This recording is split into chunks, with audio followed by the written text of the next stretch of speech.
Alright, so there's a couple of effects you can apply in Photoshop to kind of like make the picture look a little bit more naturalistic when you combine the different photos.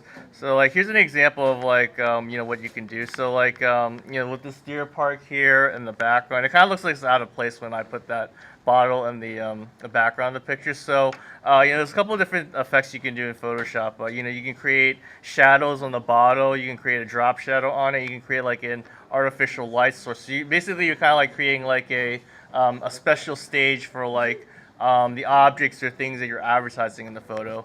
So in order to do that, obviously you want to cut out the images first. I already have them cut out. But the next thing you can do is we'll start off with making like the artificial light source first. So you can go to your background layer, go to filter, and then there's gonna be an effect where you can render a lens flare. Hey guys, I need you quiet. Okay, I'm making a video now. Okay, so you can create a lens flare, and there's different types of lens flares you can create. It's kind of hard to see here in the little window, but there's like a red flare. Basically, this kind of creates like an artificial lighting for the picture. So I'm gonna use this 105 mm prime, and you have to kind of click OK to see like what the effect looks like. So basically, it creates like a light source in the picture, and you can adjust where the light source is. You go render lens flare. You can click on it to change where it's gonna go. But in this case, so I'm gonna put on the top left. And I'm just gonna click OK. So I'm just gonna use this one here. And now I got like a light source in the picture to use. But again, you don't have to have a light source. But generally, if since it's outside, it makes more sense to have a light source in this picture. And then the next thing you're gonna do is we're going to create some shadows on the bottle. So I highly suggest making a duplicate copy of this layer. Just because we're going to be mainly using the dodge and burn tool to change how the bottle is going to look. And in most cases, though, if you do mess up on how it looks, then you're kind of like stuck with the way it looks. So do make a duplicate copy and just hide one of those layers. And there's going to be a tool over here. It's going to be dodge and burn. If you click and hold the mouse button, the burn tool is going to create the shadows in your picture. Okay, so you just have to basically just constantly make marks on it to make it darker. So you can make like shadows like right here, and then if you use the dodge tool, that's going to make more of the highlights in the picture. Okay, now when you use the dodge and burn tool though, it does over exaggerate the shadows in the picture. So if you look at it, it's like really high contrast in the picture. So you're gonna have to go go to Windows, Adjustments, and I usually tell you guys to use the brightness and contrast to kind of like fix that lighting if it's a little too much. But in this case though, you're gonna have to use something that's gonna be a little bit more extreme with the how you can change it. So you're gonna use this one called exposure. So you click on exposure, and then you want to click on the when you open up your properties window, you want to click on this down tab here. And this is only going to affect the layer where the bottle is when you click that. But the exposure though is going to change like the lighting again, but gives you a little bit more control on the lighting. This is basically like a more advanced version of the brightness and contrast. But the gamma kind of reduces the contrast even more. The offset makes it like a lighter gray or makes it darker. You can keep that in the middle. And exposure is going to basically control like your darks and light again. But this gives you a little bit more control as opposed to the brightness and contrast. So you kind of play around with these a little bit, and that'll give you like a little bit more of a naturalistic look to it.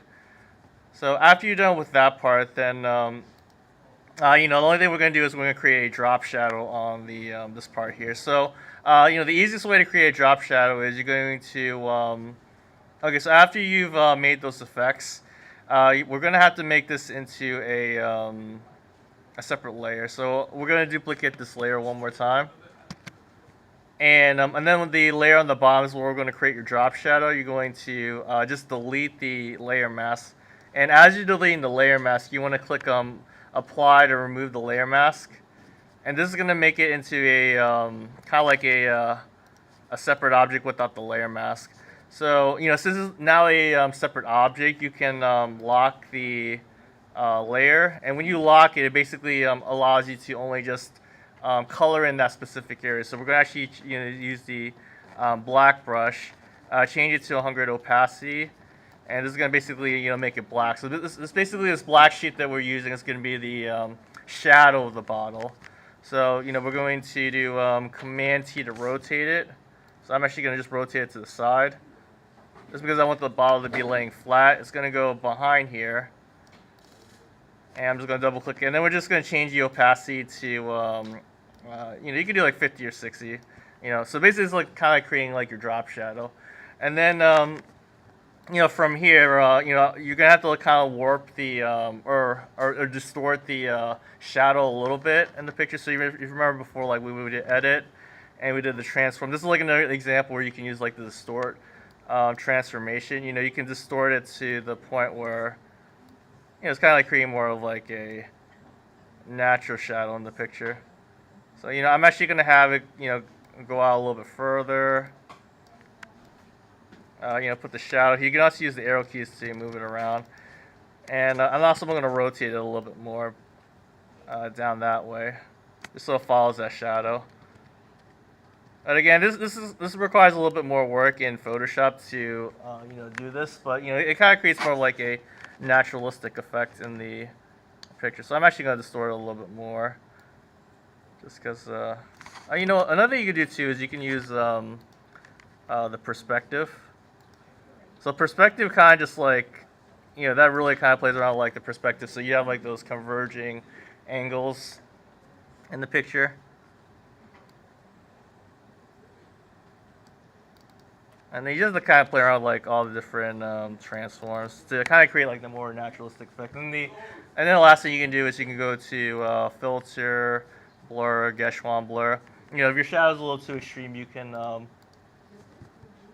blur the shadows out a little bit more. Should have to unlock that first. So unlock that, filter, blur, Geschwand blur. And then you can kind of create, because like the shadows look too sharp here, you can blur it out just a little bit. So, you want to try to create more like a naturalistic, photo. You can, do these different things. But, I do suggest doing the dodge and burn though, if things seem like out of place in your picture. Just like playing around with the shadows. You don't have to really incorporate a drop shadow unless if it's laying on the ground though, for that picture. All right, but is there any other questions about that? There's a lot of things I showed you, so